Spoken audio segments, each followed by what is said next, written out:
जय जय प्रभु दीन दयाल हरे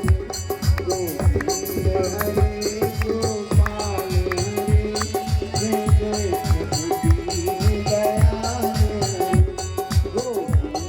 हरे गोपाल हरे जय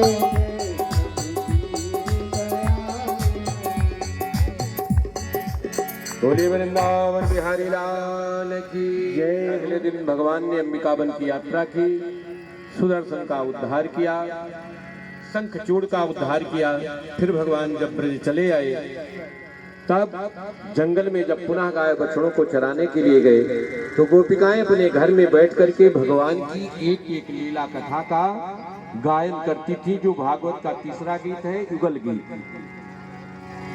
दो इधर होकर के गाती बैठी रहती थी घर में, और लीला भगवान करते थे वन में, लेकिन वहीं तो देखती थी।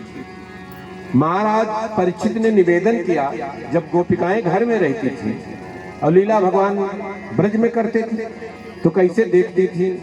तो सुखदेव भगवान ने कहा, ये किस लोक की हम 3 बातें आपको बता रहे हैं, यही आप समझ लीजिए तो आपकी समझ में आ जाएगी बात कि गोपिकाएं कैसे घर बैठे भगवान की लीला देखती थी। युगल गीत तो लंबा है, लेकिन एक इस श्लोक में बता रहे हैं। देखिए, संसार में 3 प्रकार के जीव होते हैं। पहला विषयी जीव की तुलना मृग से की गई है। जैसे राजस्थान के रेगिस्तान में जब मई जून की गर्मी होने लगती है, चिलचिलाती धूप निकलती है, तब उसमें हिरण निकलते हैं, मृग। तो बालू के कण ऐसे चमकते हैं जैसे लगता है कि आगे पानी भरा है, सरोवर है पानी का। तो मृग प्यासा होता है, तो समझता है, दौड़ता है उसी तरफ, और ज्यों-ज्यों आगे बढ़ता जाता है, वो चमक और आगे बढ़ती चली जाती है, और दौड़ते दौड़ते प्यासा मृग मृत को प्राप्त हो जाता है, उसकी प्यास नहीं बुझती है। इसी को कहते हैं मृग तृष्णा। तो विषयी जीव जो है वो सब की मृग तृष्णा है।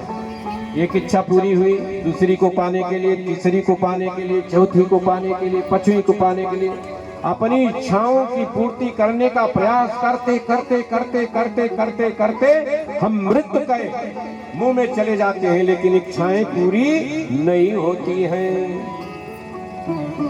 तो विषयी जीव को आखिर सुधारने का उपाय है, कहा है कैसे? भगवान का भय दिखा करके। कोई उदाहरण है? कहा है, कहा कौन? कहा रामचरितमानस के सुग्रीव। सुग्रीव को खोई हुई पत्नी मिल गई, राजपाट मिल गया, तो क्या किए सुग्रीव? भगवान जी का कार्य भूल गए। और वर्षा ऋतु जब बीत गई, वर्षा विगत शरद ऋतु आई, और तबो तात नहीं सीता कह पाई। भगवान ने सीता जी की सुध नहीं मिली जब, तो हनुमान जी को बुलाया, इधर आओ। आए,